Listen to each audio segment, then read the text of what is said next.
Welcome back, y'all, to another Pokemon Pocket update. This is actually really exciting because there is a Pokemon Pocket tier list out there with win rates, with popularity, and I'm just really excited to get right into it. Before we do that, y'all, only about 2% of you who are subscribed are watching, and we're in the final countdown to hit 10,000 subscribers. So go ahead, hit that like button, subscribe, click that notification bell button so you do not miss out on the daily content.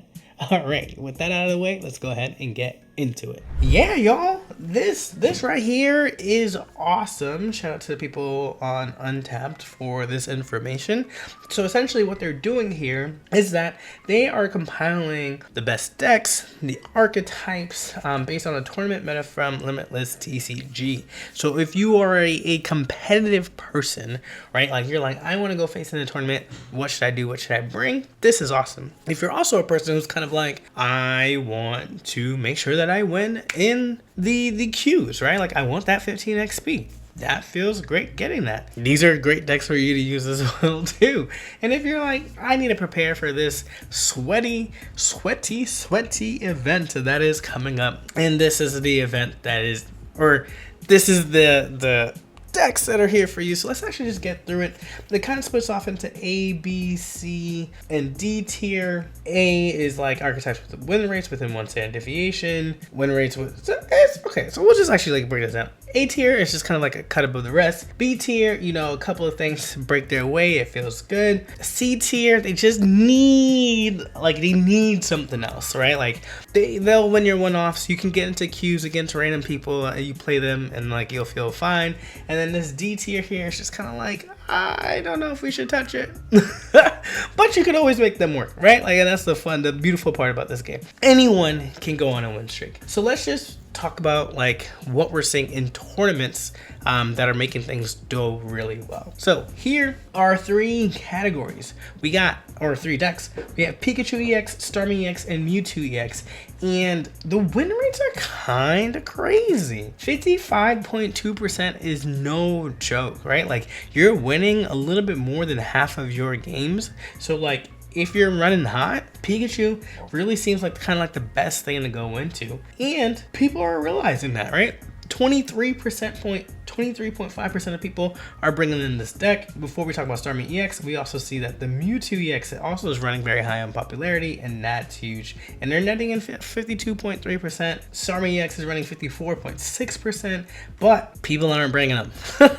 People aren't bringing them. So even though they have like a good showing, people aren't bringing them. So like, what makes the Pikachu EX deck work? Right? So here's just kind of like different variations to kind of like make it make sense for folks. So you have this like Pikachu Raichu Magneton build where the focus is like, hey, let's build up through Voltarge.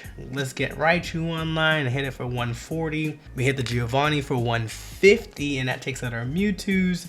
And then we have Pikachu EX because Pikachu EX is great. It's insane. It's an insane card. But this build really focuses on using the Magneton to really build up the Raichu if the Pikachu EX isn't there, or to take over for like Mewtwo, and you have Lieutenant Surge that allows you to move all the energy to your Raichu. This build right here focuses more so on just like putting more basics out there and kind of using Raichu as a backup plan.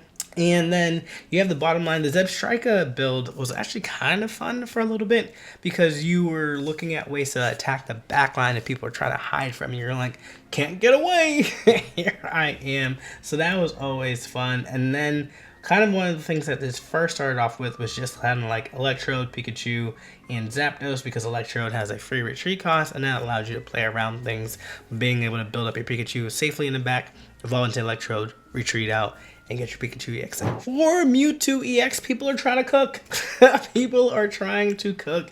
But really what kind of is like Mewtwo like evolved. So like we have this first idea in which we were just playing the four basics between Mewtwo EX and Ralts. Really the golden idea here is that Gardevoir ramps up Mewtwo, allows you to continue that powerful attack of Side Drive continuously. And like we felt it, we've been there. And then they realized, this is not consistent enough. What if I don't draw my Ralts line?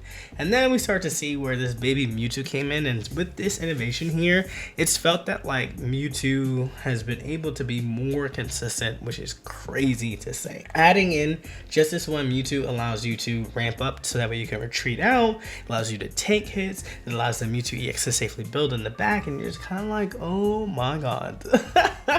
And it's just hard to deal with sometimes, so you really gotta put that early pressure on them, but this does make it consistent for them. Something that's been coming out is this idea of Greninja and Kangaskhan. These are worth 1 point, so like if you're not gonna Kangaskhan, you're not gonna Greninja, it doesn't matter. You can have your finisher as a Mewtwo EX deck. It does run both energy, so you're playing around with that idea, but Mewtwo EX here is like the final boss. Okay, don't really set it in until it's the end. You get your points with the 150. You knock the things out with a Psychic Sphere. You do the things that you gotta do, but that ability, that Water Shuriken, just starts knocking folks out. It really does. This is a cook. I haven't really seen this out a lot, but it's a cook. So I have to keep my eyes out on this one and like report back to you. And with Starmie EX, it's really interesting because there's been like a rise in water decks because the Charizard, which we'll be talking about, has been creeping up and creeping in and been doing well. Actually won a tournament last weekend. So like the water decks are kind of like, huh, Pikachu is not showing up, Charizard is showing up, so let's see what we can do here. And this is really interesting of like how they're building this. I think the ones where like you have like these bottom builds here where like Misty's not incorporated, it kind of feels like, hey, this is consistent. I can just get my Starmie online very simply. I can get Greninja in the backline attacking things. I can get Golduck, which does 70 damage for 2 energy, which is still a lot, right? And or Pimikyu. These are all worth 1 points. And so it's just like very consistent, and you're able to attack early, which is really awesome. Up here you have your Misty variations, and I'm gonna just say it, turn 1 Misty from an Articuno feels bad. Or if you are the opponent that's allowed to go, like if you go first and you high roll Misty into Starmie EX and you have a turn 2 Starmie EX attacking, what are you supposed to do as the other person on the other side? So like the Misty builds, if they roll, they go well. And I would say that like Misty only needing 1 head to like turn on Golduck or turning on Starmie is huge, right? Like you don't want a lot of these powerful things with Misty. Sometimes it can go your way, but like here really just is saying like, hey, we just need 1 heads and we can win the entire thing. So that's our A tier. In our B tier, we see 4 decks: Articuno EX, Charizard EX, Greninja, and Arcanine EX. Charizard is definitely taking a lead up in this tier, even though it has like a lower win percentage against Articuno EX. I'm imagining Articuno EX is some kind of mix of like Starmies and like all those things, maybe the 18 trainers, but I haven't seen that out in a while. If we like click into it, this idea of like, yeah, with Starmie EX or with Greninja, both builds are very, very, very solid. But our true winner of the B tier right now in this is the Charizard EX, and it's really looking at this deck right here. Like this is the way to play it. So there was some kind of variations where you do fossils, but like there was not enough basics here in order to be played. So the innovation was, let's add in Arcanine EX, and this is like the complete deck right now. Adding in this Growlithe and 2 Arcanines allows you to be able to pivot. If you need to go faster against Pikachu EX, you're attacking that with the Arcanine. If you need to one-shot that Mewtwo, you're attacking that with the Charizard. And you just have a lot of tools, and you would be very surprised of how often you can get Moltres going in either the first turn or you Professor's Research or Pokeball into that Moltres. Our C tier, where they just kind of need like 1 more thing to make it work. And our king of the C tier here is the Ninetales, which probably means Blaine aggro. So if we like click into this and like take a look at that, that is definitely the case, is Blaine's here. This is a very interesting sleep deck kind of thing where it's fire water, but your real focus is this right here. I would actually replace this old Amber for a Giovanni, because you just never know. More damage output, the better that is. You want to be able to attack early. If you have a Farfetch, there's a lot of basic Pokemon that are also at 50 HP, so getting that Giovanni up there and going, that's pretty good. Same thing with Rapidash. Ninetales with the Giovanni is able to take out a Kangaskhan if you need that, and that's the break point. So definitely include a Giovanni into your Blaine aggro deck for sure. something that like feels really fun for me and like I would love to see do well more is the Blastoise decks, but I understand that like it takes some time, but I really hope that this is able to do what's showing. You do have your Marowak EX and your Arbok here. Your Marowak shows a lot of like Sandslash or with the Pidgeot. Both builds are really strong. I feel like being able to control what your opponent is doing in the active spot is huge. Like you be like Sabrina's, right? Like Sabrina's are in decks, and this just makes sure that you're able to do that whenever you want and once you build up to it. And here is really cool because you can start whittling down that 70 damage for 2 energy, just like with the Golduck, is very strong. And this addition of Hitmonlee, y'all, I don't know. This 30 damage to the opponent's bench, you see what they're lining up. If it's a fire deck, you know that Charmander's going up in the back. If it's a water deck, sometimes it's just the Articuno, but they're trying to set up a Staryu in the back to set up for their Starmie. And so being able to just kind of attack early and putting pressure on the things that they're putting out in the beginning when you open up this thing is massive. And we've seen the Arbok control here with the Weezings. And this version has a one of Grammar and one of Muck, and on the other end we have the Arbok Greninja, which some tournaments we've seen this build go with baby Mewtwo's instead because it has 120 HP, or you have Kangaskhan's here. This Kangaskhan build is like pretty dope because you can attack at least with the Kangaskhan. It's pretty hard to attack with the baby Mewtwo because it requires 2 psychic energies. With Kangaskhan it just needs 1 of anything, so you can start attacking, getting that damage early. It's good. It's good. Corner, y'all. Corner is such a good ability, but they just need more. Sometimes if they're not matched up against Mewtwo, they're hurting. They are hurting, right? Like a lot of those other decks will put these guys to the ground if they're not getting their matchup. So in the matchup that they are built for, they're paired up with, they're gonna roll over.